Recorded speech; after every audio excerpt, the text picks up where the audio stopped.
10 सिर वाले रावण और 1000 हाथों वाले सहस्त्रबाहु का आखिर क्यों हुआ महायुद्ध? माहिष्मति के राजा सहस्त्रबाहु कौन थे और उन्होंने रावण को कैसे हराया?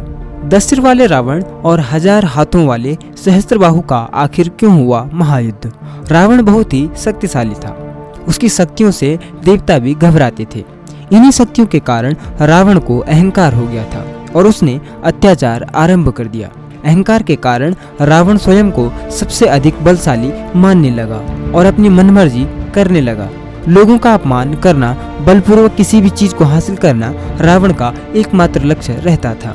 श्री राम के हाथों मरने से पहले रावण को कई महाशक्तिशाली योद्धाओं ने हराया था, जिनमें से एक थे 1000 भुजाओं वाले माहिष्मति के राजा सहस्त्रबाहु। तो चलिए जानते हैं कि रावण और सहस्त्रबाहु के बीच हुए युद्ध का क्या परिणाम निकला।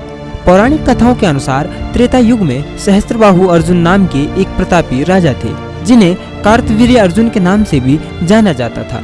सहस्त्रबाहु अर्जुन को रावण से भी अधिक शक्तिशाली माना जाता था। उनके पिता का नाम कृतवीर्य था, जो एक प्रतापी राजा थे। उनकी कई रानियां थी, लेकिन उनकी कोई भी संतान नहीं थी। कई वर्षों के बाद एक रानी ने पुत्र को जन्म दिया। इस पुत्र का नाम कार्तवीर्य अर्जुन रखा गया। स्वयं भगवान दत्तात्रेय ने कार्तवीर्य अर्जुन को 1000 हाथों का वर प्राप्त करने का वरदान दिया था, जिसके कारण उन्हें सहस्त्रबाहु के नाम से भी जाना गया। समय बीतता गया। सहस्त्रबाहु अब एक चक्रवर्ती सम्राट बन चुके थे, जिन्हें कोई भी राजा पराजित नहीं कर पाया था। लंकापति रावण को जब सहस्त्रबाहु अर्जुन की वीरता के बारे में पता चला, तो वह सहस्त्रबाहु अर्जुन को हराने के लिए उसके नगर पहुंचे और यहीं से शुरू हुआ रावण और सहस्त्रबाहु का युद्ध। उनके नगर के पास पहुंचकर रावण ने नर्मदा नदी के किनारे भगवान शिव को प्रसन्न करने और वरदान मांगने के लिए तपस्या आरंभ कर दी। थोड़ी दूर पर सहस्त्रबाहु और उनकी पत्नियां नर्मदा नदी में स्नान करने के लिए गए थे। वे जहां जल क्रीड़ा करने लगे और अपनी 1000 भुजाओं से नर्मदा का प्रभाव रोक लिया। दबाव रोक देने से नदी का जल किनारों से बहने लगा, जिस कारण रावण की तपस्या में विघ्न पड़ गया। इससे रावण को क्रोध आ गया। रावण ने नर्मदा के प्रभाव के रुक जाने का असली कारण जानने के लिए अपने विशेष सैनिक दल को आगे भेज दिया और मार्ग में किसी के भी आने पर उन्हें मारने का आदेश दे डाला। रावण के सैनिक आगे गए तो देखा एक विशाल शरीर वाला व्यक्ति कुछ कन्याओं के साथ नर्मदा के बीच अपनी 1000 भुजाओं से उसका प्रभाव रोके बैठा था।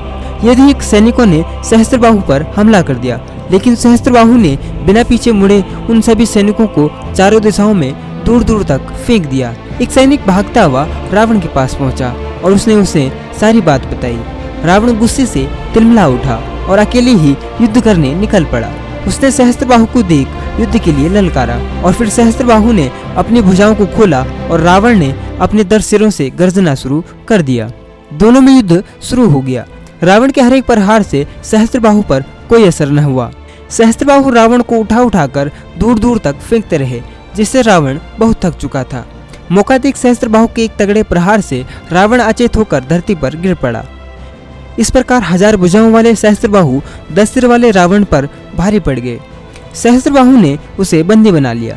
सहस्त्रबाहु अर्जुन ने त्रिलोक विजेता रावण को भी धूल चटा दी थी, लेकिन बाद में रावण के पितामह महर्षि पुलस्त्य महा के आग्रह पर उसे छोड़ दिया था। इसके बाद रावण ने सहस्त्रबाहु से मित्रता की और लंका की ओर प्रस्थान किया। तो दोस्तों, ये थी हमारी आज की वीडियो। ये वीडियो आपको पसंद आई हो तो इसे लाइक और शेयर करना बिल्कुल न भूलें।